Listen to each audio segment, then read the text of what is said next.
All right. We are moving forward and discussing transcription. We just talked about the structure of DNA.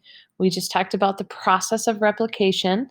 All this, that replication takes place in the nucleus during the synthesis phase of the cell cycle. And now that we have a second strand of DNA, we're moving forward with transcription. So, transcription, important to write down right here, converts a gene into a single stranded RNA molecule. Here's a short video that you should take time to watch. I'm not going to play it right now, but this is your opportunity to open it, watch it. Some of your teachers might go through it with you. It's an important video. It has a lot of information that you already know that you will learn.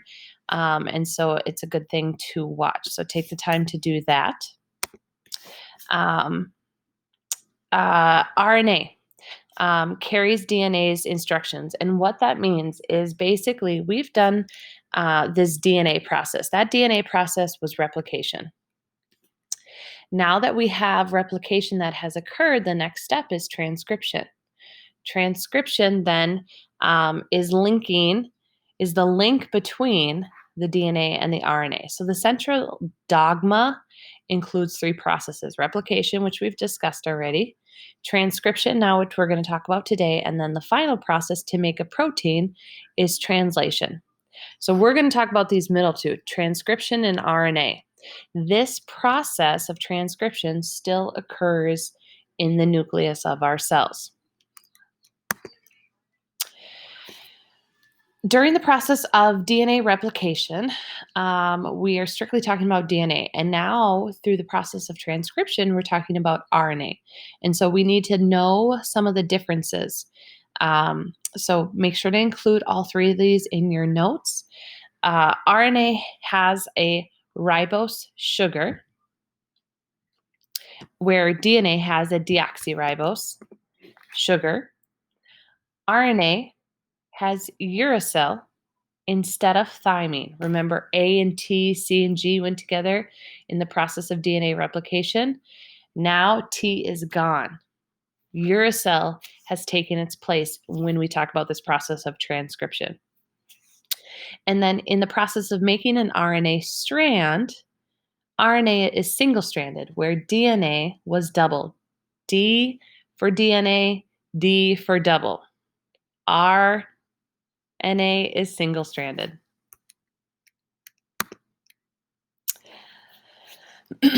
Transcription, this process after replication, is going to make three types of RNA. We primarily discuss two of them: the messenger RNA, that which carries the message that will be eventually translated to form a specific protein for our cells. Transfer, or tRNA, is going to bring amino acids from the cytoplasm to the ribosome. The tRNA happens more in the process of translation after transcription. And the ribosomal RNA forms a part of the ribosomes where those proteins tend to get made. So make sure you know the three types of RNA, not just that there are three, know each of them individually. Now for the process of transcription. Step number one, RNA polymerase. It's another type of enzyme. Other proteins, they form this transcription complex. And this complex actually goes kind of up and down the DNA and recognizes the start of a gene. And once it recognizes the start of a gene, or the start site where they can unwind the DNA, the segment begins kind of the whole transcription process.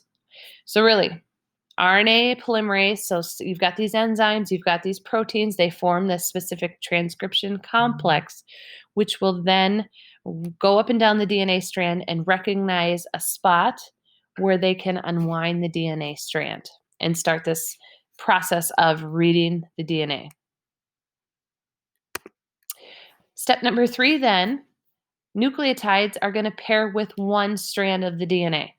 In the process of replication, free floating nucleotides came in and paired with both sides. This is different. Nucleotides are only pairing with one side of the DNA strand. You can see in the picture what's happening. It's only pairing with one side of the DNA. And so the RNA polymerase bonds the nucleotides together. So remember, it's kind of like the DNA polymerase where it's gluing it back together. And then the DNA helix is going to wind again as it gets transcribed. So something a little bit different. Instead of completely coming apart and forming two new strands, as the nucleotides bind together and release, the DNA will again then wind back up as this specific gene is going to become transcribed. Once this RNA strand, this single strand, has reached a stopping point, it's going to detach from the DNA, and now it's going to move somewhere outside of the nucleus. All right. So that kind of concludes the process of transcription. The end product, just like I told my classes, I said the end product of DNA replication is two strands of DNA, half original, half new. The end product for transcription is a single strand of RNA. That RNA then is going to then get translated elsewhere. And we get into that when we talk about 8.5. So take the time, go through the notes one more time, use the power presentation, use and do whatever you have to do to understand this information. Ask your teacher questions as you maybe don't get something doesn't make sense. Maybe the video is confusing. Ask questions, be present. Have a good weekend. We will see you guys Monday.